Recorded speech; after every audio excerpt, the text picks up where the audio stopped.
Today I'm going to be meeting with a patient named Jane Hunter to discuss her new diagnosis of coronary artery disease. Ms. Hunter is a 35-year-old school secretary. During our last meeting, she shared that she's a smoker, eats foods high in saturated fat, and maintains a sedentary lifestyle. She also stated that, "I'm not too worried about my heart disease. It's not like I get chest pains every day." I felt it was important to schedule a one-to-one teaching session to help educate her on some lifestyle changes she might implement to help slow the progression of her CAD, which we scheduled for today. Ms. Hunter should be here at any moment.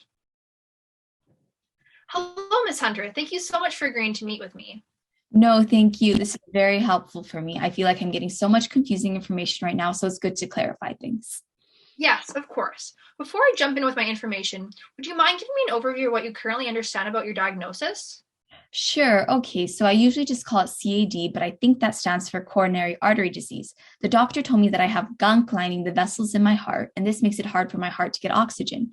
I know that there are some lifestyle changes I can make to improve my condition, but I'm not very clear on the specifics of them. Can you tell me more about what I can do? Absolutely. Now, I do want to recognize that giving you too much verbal information can just get confusing. I want you to have some resources to refer to when you get home after this meeting, just in case you forget a few details. Do you prefer working off pamphlets or more like YouTube videos? I prefer pamphlets.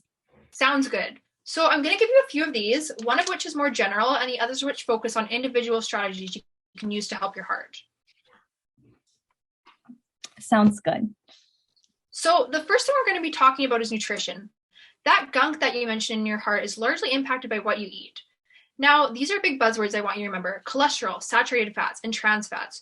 Those three ingredients really contribute to gunk buildup and are things you should try to limit in your diet as much as possible.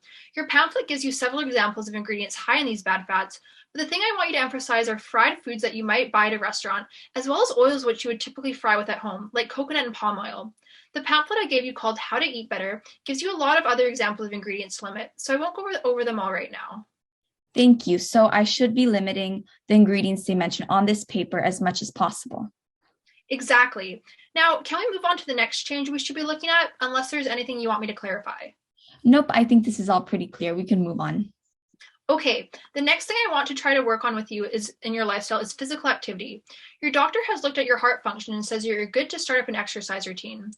Doing as little as 30 minutes of moderate intensity exercise a day has a variety of benefits for your heart, which are listed on the pamphlet, including controlling your CAD. Now, from what we discussed during our last meeting, you have a hard time exercising because you don't want to miss your evening TV shows. Have you ever considered exercise while watching TV? I honestly never have. I probably wouldn't mind that. That's what I do at home. Do you own something like a treadmill or exercise bike? I do. I haven't used it in years, though. I would suggest setting that up in front of your TV so you're reminded to get your exercise in before you sit down. It's important that you exercise hard enough to get your heart working, so try to keep it at a pace that challenges you. I think that makes sense. I have one final lifestyle change I want to discuss. Are you okay moving on, or do you need me to clarify anything? I think we can move on. Now, the last thing on my list for today was following up on your smoking habits. How are you doing with your smoking?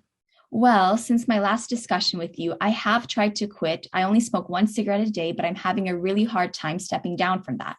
Do you have any advice for things I can do to keep myself accountable? First, that's a huge improvement from the last time we talked. Great job. I do have an app which I recommend for people trying to quit smoking. It's called Smoke Free and has been very helpful for some of my clients in the past. Smoke free. Got it. Thank you for the recommendation. Now, I think we have reviewed quite a bit already today. I want to make sure that I haven't missed anything and that my explanations were clear enough. Would you be able to repeat back some of the understanding of what we have discussed today? That way I know if there was anything I forgot to mention to you. You're welcome to refer to your pamphlets, but try to pull from your memory first. Is that okay with you? Yeah, so the three changes we discussed were cutting out cholesterol, saturated fats, and trans fats, exercising for 30 minutes a day, and quitting smoking with the help of the Smoke Free app. I know that all the information we have discussed can be found in the pamphlets you gave me, so I can always refer back to them if I'm confused. Exactly. I think that just about wraps up our teaching session. Do you have any questions for me? No, I think this has been very helpful. I would like to schedule a follow-up appointment for 6 weeks from now to see how you're doing with these lifestyle changes. Would February 22nd at 2 p.m. work for you? Yes, it would. Have a great day. You too.